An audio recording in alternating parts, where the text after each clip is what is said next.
Hi guys, how are you today? We are here to talk about how to make group work in the classroom. How many of you have ever utilized group work in your lessons?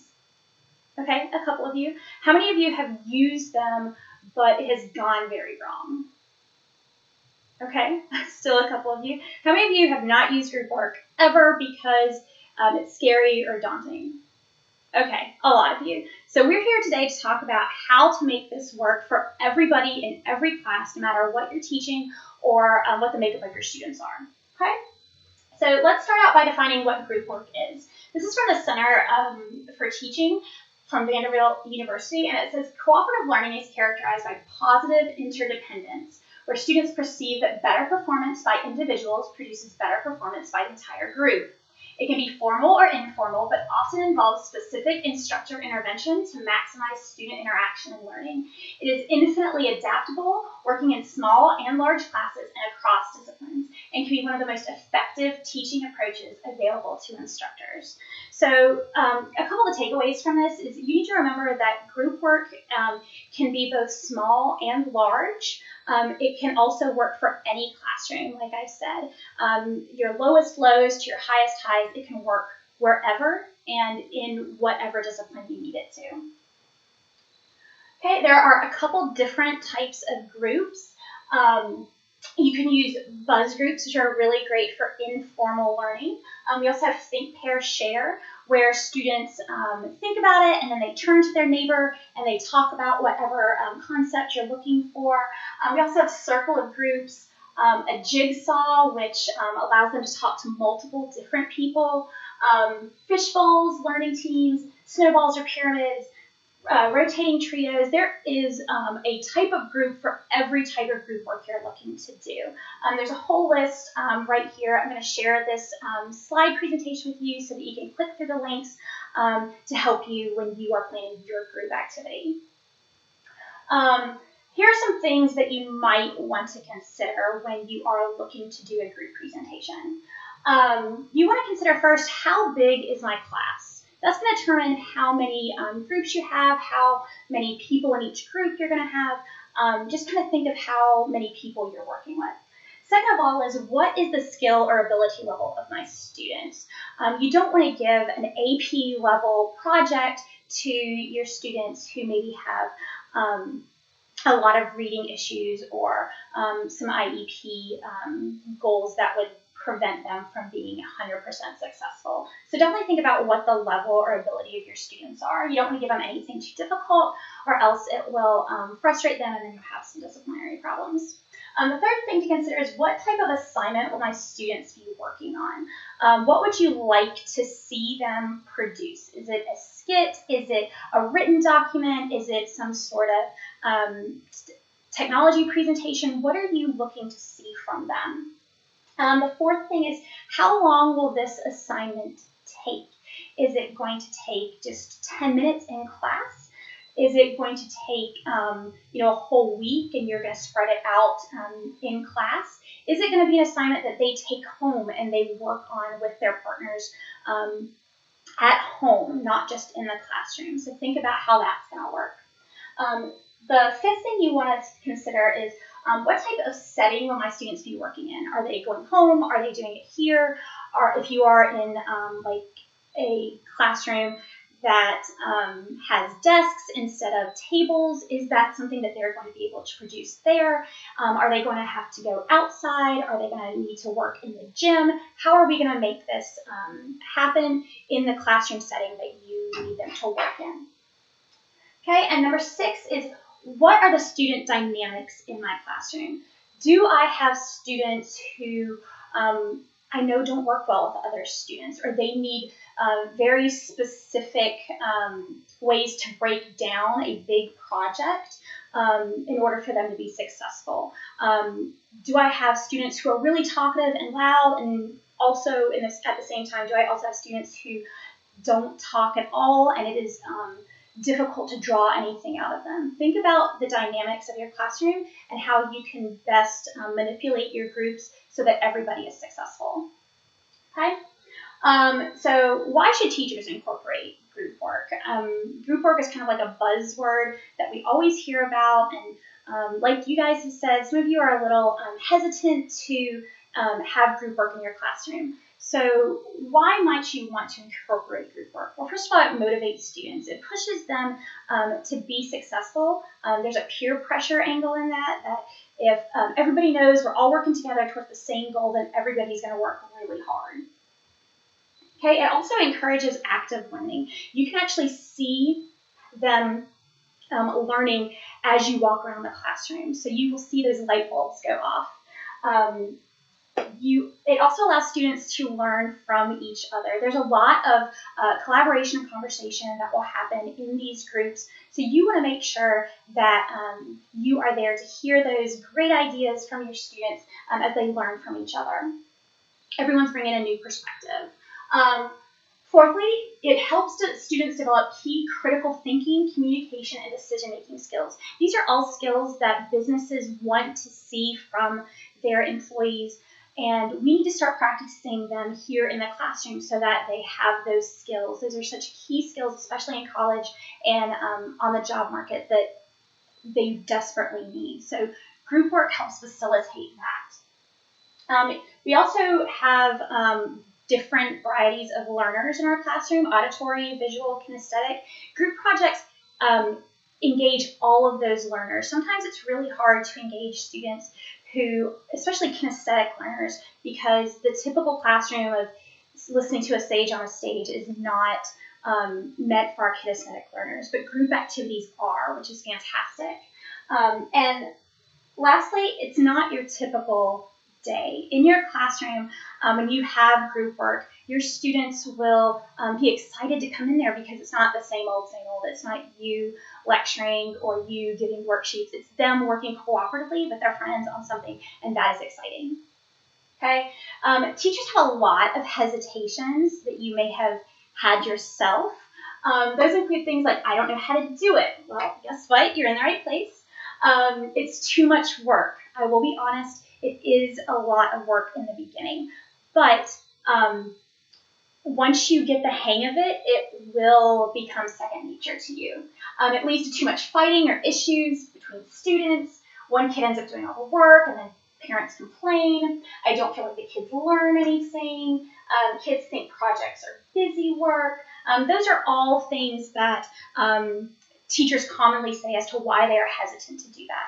I'm here to alleviate all of those issues and to help you come up with ways to target those so that you don't have them while you are doing your group work. Okay, so types of assignments that work well. It works for any classroom, like I said, any age group. I've got some examples here for your English, math, social studies, and science, but the possibilities are endless. These are just some examples. You will be able to, like I said, click this link and read about some more.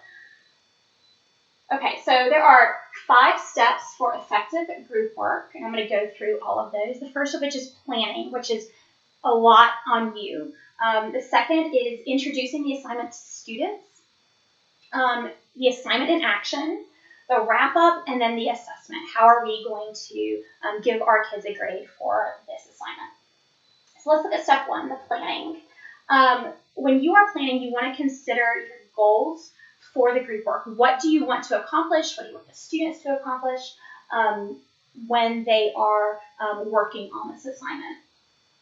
Okay, the second thing you want to consider is determine your group conformation. How are we going to conform our groups, and how are we how long, are we going to have this project run? Is it just going to be for 10 minutes? Is it going to be for a whole week? How long are we going to give our students to work on this? Okay, the third thing that we want to look at is we want to make sure that we choose an assessment method that will actively promote positive group interaction as well as independent work. So we want to make sure that they're being graded on how they work together and how they work individually. The worst thing is you could have a student who does not do any work and then takes a group grade because he's not getting an individual grade. Okay, so that's the planning. Okay, step 2 is introducing the assignment to students. You want to make sure that you explain your group's task. What are we going to do? How are we going to make it happen? Make sure that you over-communicate everything. You might want to even consider having a group contract so that all the students know what is expected of them and that they uphold their end of the bargain. Okay, you also want to explain how you will assess the students. Give them a rubric. Show them, hey, if you want an A, this is how you get it. That way it makes it quick and easy for them to just reference as they're working through the assignment. You want to assign group roles or give group prompts to help them articulate effective ways of communication. How can we encourage our students, especially our young ones or students who have never worked in groups before, how they can communicate and work together? Okay, so there are 4 types of roles that I recommend. The first is a facilitator. They are the person who kind of works the whole thing and makes sure that everyone's cooperating. And they're also going to be your presenter at the end of it. You also have a recorder, who is the person that keeps notes, writes everything down, and just make sure that the written part of what you're asking them for is on point. The third thing is you have a spokesperson. They are the people who are going to be helping the facilitator, and they will answer any questions that people might have. The fourth thing is the questioner or checker. They're the person that kind of goes behind everybody and say, hey, have we thought about this? What about this? You said this on this page, but I don't know how it coincides with this. So they make sure that everything is running smoothly and that students aren't forgetting anything. Lastly, you want to make sure that you are allowing students time in the classroom to work so that you can facilitate that they are having good discussion, that they are on the right track. If this is an assignment that you're going to send home, you want to make sure that they are getting everything together. Okay, the third step is you want to regularly observe and monitor your students. You want to make sure that your students are interacting well, that they're on task, that they are getting the assignment accomplished when you start the assignment. Okay, you also want to be an active listener. You want to not guide them or push them in a certain direction, but you want to listen and see, as long as they're on task, where they're going, what they're doing. You want this to be an opportunity for kids to express their ideas and thoughts. Only try and intervene if there is a conflict or they are not on the right track at all. Okay, and then you want to, again, like I said, constantly monitor. Make sure you're walking around. If you're just sitting at your desk, kids won't work. They will goof off, so you want to make sure you're monitoring. Step 4 is your wrap-up. This is how you do presentations. So you get kids up. You have one person from each group speak, and make sure that you provide structure. One person gets up, everybody listens quietly. You can then ask questions, but make sure that it's very structured. The second thing is you want to facilitate discussion and participation by asking for an elaboration of ideas. Hey, Tina said this. Mitch, what do you think about what she said? Okay, and use wait time. Get comfortable with uncomfortable silence. Kids will think, and that gives them time to process the information.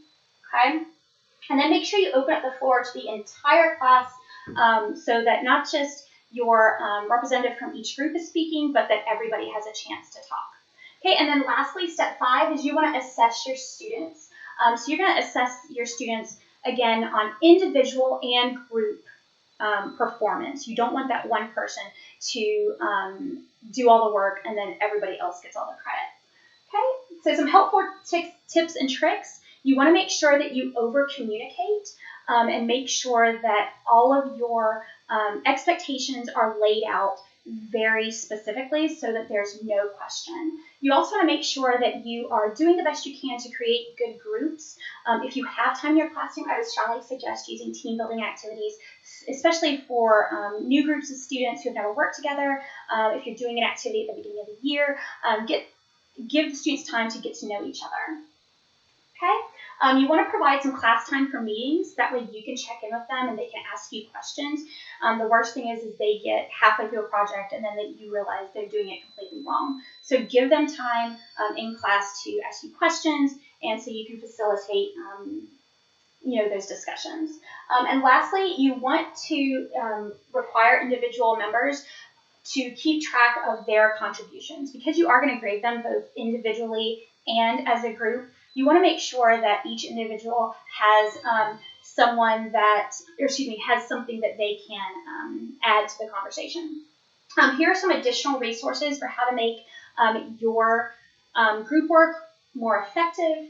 So you can feel free to click on any of those. And then lastly, what are your next steps? Your next steps here are, for your next unit, I want you to incorporate a group assignment by following those 5 steps. I'm going to see it laid out. You're going to have a meeting with your PLC and see about how you guys can go about doing this. Okay, that's all I've got, so I hope you guys have a great day. If you have any questions, let me know. Okay, and thanks so much.